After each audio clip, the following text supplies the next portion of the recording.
Deauthentication attacks. So we're still in our first section of the course, which means all the attacks that we're going to talk about are attacks that we can launch on any network that is within our Wi-Fi range, even if the network has encryption, even if it uses a key, and even if we don't have that key. So we don't have to connect to any network to launch these attacks. The deauthentication attack is very useful. It allows us to disconnect any device from any network that is within our Wi-Fi range. To do this, we're going to spoof our MAC address to the target client MAC address. So the target client is the client that we want to disconnect. We're going to pretend to be him, and we're going to send a deauthentication packet to the router. So we're going to tell the router, I want to disconnect from you. At the same time, we're going to spoof our MAC address to the access point MAC address, to the router's MAC address, and tell the target client, the client that we want to disconnect, we're going to tell him, you need to re-authenticate yourself. So when we do this, we're going to successfully disconnect the target client.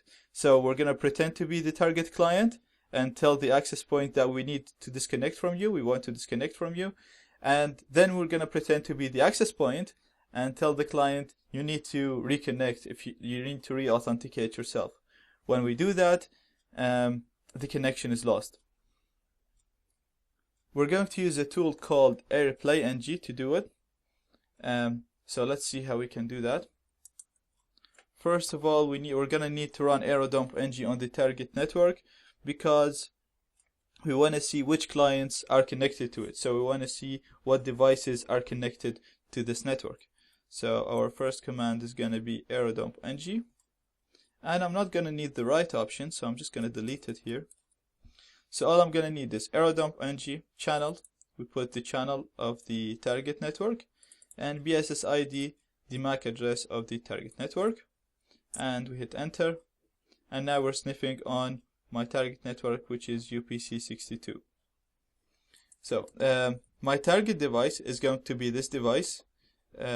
This method would work on any device, whether it's a Linux, Windows, Mac, if it's a phone, Android, iOS, it doesn't matter. They all use the same method of transferring packets, so it's going to work on any Wi-Fi enabled device.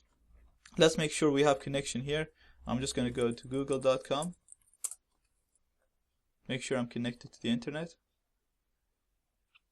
Okay, so we see now that Google is working perfectly. Let's go back here, and I'm gonna split the screen here. So we're gonna run AirPlayNG now to disassociate one of the devices from the network. We can run it to disassociate all devices, but I found when I do that, it doesn't really disassociate all of them because we have too many targets to disassociate. So I'm gonna choose one target, which is going to be this device, the device that we just saw. So it's going to be AirPlayNG, and then we're gonna deauthentication attack, and then we're gonna put the number of deauthentication packets that we're going to send.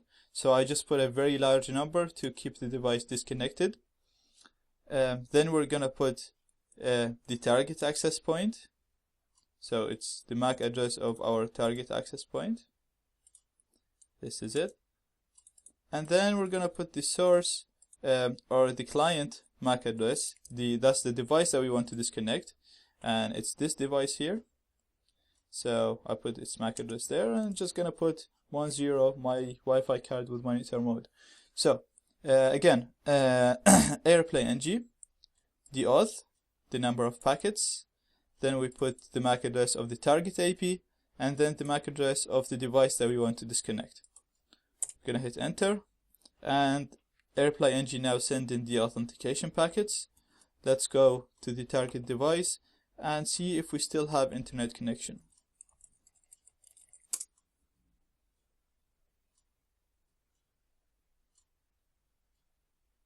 And as you can see, we lost our connection, and it's now trying to reconnect.